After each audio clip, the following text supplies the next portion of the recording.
Hi friends, எல்லாரும் எப்படி இருக்கீங்க?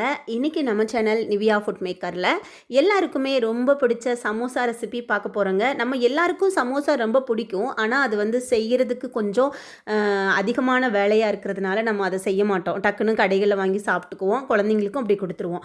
இன்றைக்கி பார்த்தீங்கன்னா சூப்பரான டிப்ஸ் கூட நான் உங்க கூட ஷேர் பண்ணியிருக்கேன் இந்த வீடியோவை. நீங்கள் வந்து சப்பாத்தி கட்டையில் வச்சு தேய்ச்சி அது கட் பண்ணி அந்த மாதிரிலாம் எதுவுமே வேணாம். இந்த மாதிரி ஒரு கரண்டி இருந்தால் போதுங்க, செஞ்சிடலாம். எப்படி பண்ணுறதுன்னு வீடியோக்குள்ளே இருக்குது. ஸ்கிப் பண்ணாமல் வாங்க பார்க்கலாம்.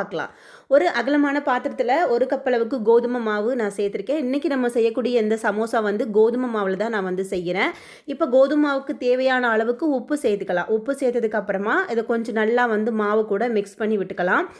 மிக்ஸ் பண்ணி விட்டதுக்கு அப்புறமா நான் வந்து கொஞ்சம் வெதுவெதுப்பான தண்ணி, ரொம்ப வந்து கொதிக்காமல் நம்ம கை பொறுக்கிற அளவுக்கான கொஞ்சம் வெதுவெதுப்பாக இருக்கிற தண்ணி சேர்த்து நம்ம வந்து கலந்துக்க போகிறோம்.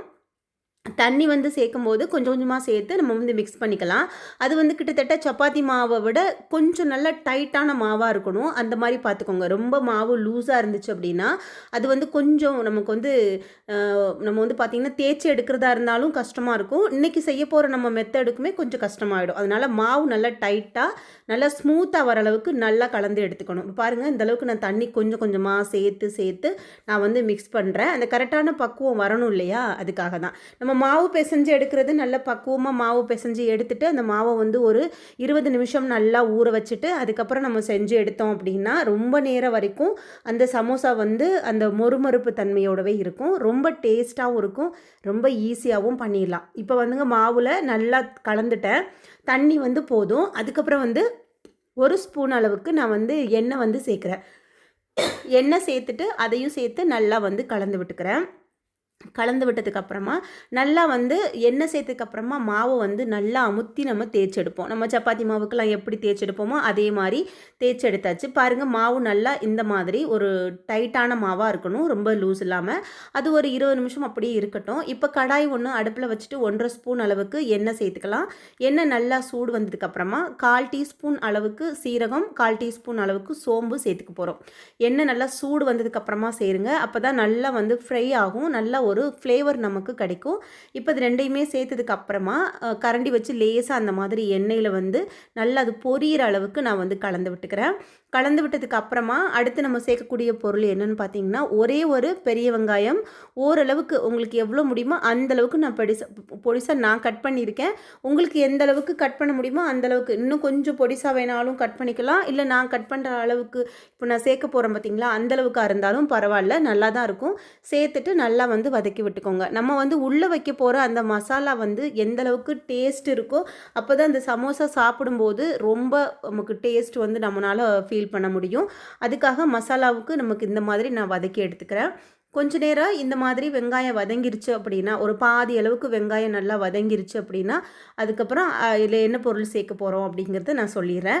ஒரு சில பேர் வந்து மசாலா செய்கிறது வந்து ஃபுல்லாக மசாலாவெல்லாம் எண்ணெயிலே போட்டு வதக்கிட்டும் செய்வாங்க, இல்லை பச்சையாகவும் போட்டும் செய்வாங்க. நான் இன்றைக்கி இந்த மெத்தடை ஃபாலோ பண்ணுறேன். ரொம்ப டேஸ்ட்டாக இருந்தது. ஒரு ஒரு சின்ன கேரட்டில் பாதி அளவு மட்டும் அதை நல்லா சீவிட்டு அதையும் இதில் போட்டுட்டு சேர்த்து நல்லா வதக்கி விட்டுருங்க. லேசாக கேரட்டு சேர்த்ததுக்கப்புறமா லேசாக வதக்கி விட்டாலே போதும். அந்த சூட்லேயே வந்து அது கொஞ்சம் நல்லா வந்து வேகும். அதனால் நான் அடுப்பை ஆஃப் பண்ணிவிட்டு அப்படியே ஆற விட்டுறேன். இப்போ பார்த்தீங்கன்னா அது ஆறிட்டுருக்க அந்த டைங்களில் ஒரு அகலமான ஒரு பவுல் எடுத்துக்கலாம். அதில் 4 இந்த சைஸுக்கான உருளைக்கிழங்கு நல்லா வேக வச்சுருக்கேன்.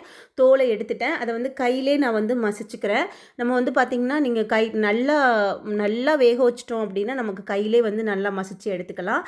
அதுக்கப்புறமா ஒரு கைப்பிடிச்சோடைய அளவுக்கு இதில் வந்து நல்லா பொடிசாக கட் பண்ண கொத்தமல்லி இலைகள் நம்ம சேர்த்துக்கலாம். இதுக்கெல்லாம் தேவையான அளவுக்கு உப்பு சேர்த்துக்கலாம். மாவுக்கு மட்டும்தான் சேர்த்துருந்தோம். இப்போ வந்து ஒரு 1/2 ஸ்பூன் அளவுக்கு மிளகாத்தூள் சேர்த்துக்கலாம். 2 பிஞ்ச் அளவுக்கு மஞ்சத்தூள் வந்து சேர்த்துக்கலாம். அதுக்கப்புறமா ஒரு 1/4 ஸ்பூன் அளவுக்கு கரம் மசாலா சேர்த்துக்கலாம். 1/4 டீஸ்பூன் அளவுக்கு பெருங்காய பவுடரும் சேர்த்துக்கலாம். இதெல்லாம் சேர்த்ததுக்கு அப்புறமா இதில் வந்து அடுத்து நம்ம வதக்கி வச்சுருக்கிற நம்மளோட வெங்காயம் கேரட்லாம் போட்டு வதக்கி வச்சுருக்கோம் இல்லையா, அதையும் இது கூடவே நம்ம சேர்த்துக்கலாம்.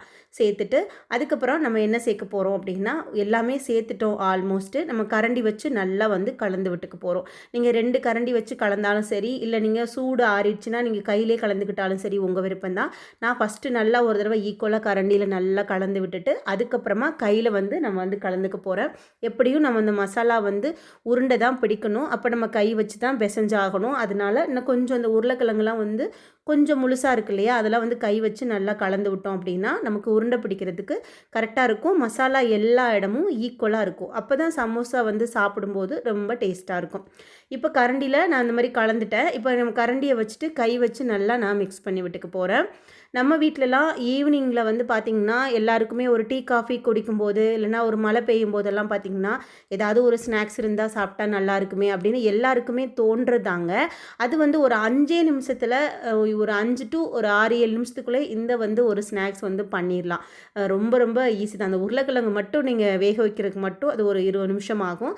மற்றபடி எல்லாமே கடகடன்னு செய்யக்கூடிய ஒரு ஸ்நாக் தான். ஈஸியாகவும் பண்ணிடலாம், டேஸ்ட்டும் ரொம்ப நல்லாயிருக்கும் இல்லையா, அதனால் நீங்கள் இதை ட்ரை பண்ணி பார்க்கலாம். இப்போ கையில் இந்த மாதிரி மிக்ஸ் பண்ணிவிட்டு இந்த மாதிரி உருண்டை பிடிச்சி வச்சுட்டேன் பாருங்கள். இப்போ இந்த அளவுக்கு இருந்தால் போதும். இப்போ வந்து பார்த்திங்கன்னா இந்த மசாலா வந்து ஒரு ஓரமாக வச்சுட்டு வந்து மாவு வந்து நல்லா ஒரு 20 நிமிஷம் கம்ப்ளீட்டாக ஊறிடுச்சு. அந்த மாவுலேருந்து சின்ன சின்ன உருண்டைகள் அளவுக்கு மாவோட சைஸை வந்து நான் வந்து எடுத்துக்கிறேன். எடுத்துட்டு இன்றைக்கி நம்ம சப்பாத்தி கட்டையில் வச்சு தேய்ச்சோ இல்லைனா கட் பண்ணியோ இல்லைனா வந்து எதுவுமே பண்ணாமல் ஒரே ஒரு அரிகரண்டி, நமக்கு சாதம் அள்ளுவோம் இல்லைனா எண்ணெய் பலகாரங்கள்லாம் எடுப்போம் இல்லையா, அரிகரண்டி மாதிரி ஓட்டை ஓட்டையாக போட்டிருக்கோம்ல, அந்த கரண்டியில் தான் இன்றைக்கி நான் வந்து செய்ய போகிறேன். பாருங்கள், இந்த கரண்டி தான். நான் வந்து இந்த கரண்டி வந்து ஏதாவது பலகாரங்கள் செய்கிறதுக்கோ இல்லைனா சாதம் அள்ளுறதுக்கோ நான் வந்து யூஸ் பண்ணுவேன். நீங்கள் எல்லார் வீட்லேயுமே இந்த கரண்டி இருக்கும். அந்த கரண்டியில் வச்சு நல்லா உங்களுக்கு எந்த அளவுக்கு முடியுமோ அந்தளவுக்கு மெல்லிஸாக அமுத்தி விட்டுக்கோங்க. அமுத்தி ரொம்ப லாங்காக ப்ரெஸ் பண்ணாதீங்க, அந்த ஓட்டை வழியாக மாவு நிறைய போயிடும். மெதுவாக ப்ரெஸ் பண்ணி அமுத்தி விடுங்க. எல்லா இடமும் ஈக்குவலாக போகிற மாதிரி அமுத்தி விடுங்க. நீங்கள் சப்பாத்தி கட்டையில் வச்சு தேய்ச்சி எடுக்கிறத விட இது ரொம்ப ரொம்ப ரொம்ப ரொம்ப ஈஸி. இது வந்து நீங்கள் உங்களுக்கு கஷ்டமாகவே தெரியாது செய்கிறதுக்கு, அவ்வளோ ஈஸியாக பண்ணிடலாம்.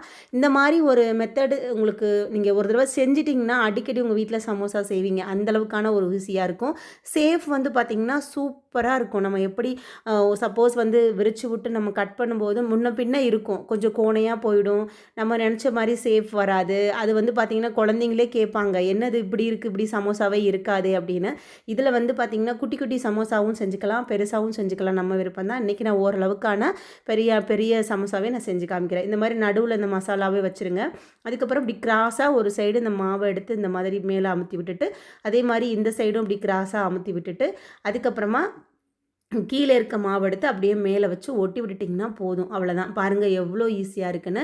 இதில் என்ன ஒரு விஷயம் என்னென்னா, அந்த கரண்டியோட அந்த ஓட்டையாக இருக்குது பார்த்தீங்களா, அதுவும் அந்த மாவில் ஒரு டிசைனாகவும் ஆகிடும் பார்க்குறதுக்கு. ரொம்ப சூப்பராக இருக்கும். குழந்தைங்களுக்குலாம் இந்த மாதிரி ஏதாவது நீங்கள் டிஃப்ரெண்ட்டாலாம் செஞ்சு கொடுத்தீங்கன்னா ரொம்ப ரொம்ப ரொம்ப சந்தோஷமாக சாப்பிடுவாங்க. இந்த மாதிரி நீங்களும் பண்ணிக்கோங்க. மாவு மட்டும் ரொம்ப கனமாக இல்லாமல் கொஞ்சம் மெல்லிசாக தேய்ச்சிக்கோங்க. அப்போ நல்லா மொறுன்னு சூப்பராக இருக்கும். பாருங்கள் எவ்வளோ சூப்பராக இருக்குன்னு. இது ஒரு டிசைன் மாதிரியே ஆகிடுச்சு பார்த்தீங்களா. நீங்கள் வந்து கட் பண்ணி எடுத்தால் கூட இந்த அளவுக்கு நமக்கு ஒரு நீட்டான ஒரு சமோசா சேஃபே வராது. எவ்வளோ சூப்பராக வந்திருக்குன்னு. இப்போ அதை எண்ணெய் நல்லா சூடு பண்ணி பொரிச்சு எடுத்துக்க போகிறோம்.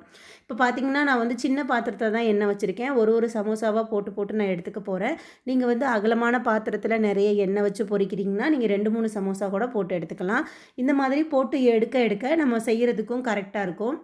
2 சைடும் நல்லா திருப்பி விட்டதுக்கப்புறமா இந்த மாதிரி நல்லா பொன்னிறமாக வந்துருச்சு பார்த்தீங்களா, இந்த மாதிரி ஒரு கோல்டன் ப்ரௌன் கலரில் இந்த மாதிரி வந்துருச்சுன்னா நம்ம வந்து எடுத்து எண்ணெயை வடிச்சிட்டு எடுத்துடலாம். கொஞ்சம் கூட எண்ணெய் குடிக்காது, நல்லா மொறுன்னு நல்லா சாப்பிட்றதுக்கு டேஸ்ட்டாக இருக்கும். நீங்கள் டீ காஃபி போட்டுட்டு சுட இதை கொடுத்தீங்கன்னா ரொம்ப உங்கள் வீட்டில் இருக்கிறவங்க எல்லோரும் விரும்பி சாப்பிடுவாங்க. இந்த ஈஸியான ஒரு மெத்தடை ஃபாலோ பண்ணி நீங்களும் இனிமேல் அடிக்கடி செஞ்சு பாருங்கள். இந்த சமோசா ரெசிபி உங்களுக்கு பிடிச்சிருந்துச்சுன்னா நம்ம சேனலை நிவ்யா ஃபுட் மேக்கருக்கு ஒரு லைக் கொடுத்துக்கோங்க, சப்ஸ்கிரைப் பண்ணிக்கோங்க. தொடர்ந்து நம்ம சேனலை பாருங்கள். அடுத்தடுத்து நல்ல ரெசிபீஸ் உங்க கூட நான் அப்லோட் பண்ண காத்துட்ருக்கேன். உங்களுக்கு பிடிச்ச மாதிரியும் ஈஸியாக பண்ணக்கூடிய ரெசிபீஸ் இருக்கும். நெக்ஸ்ட் மீட் பண்ணுறேன். ஓகே, பாய்.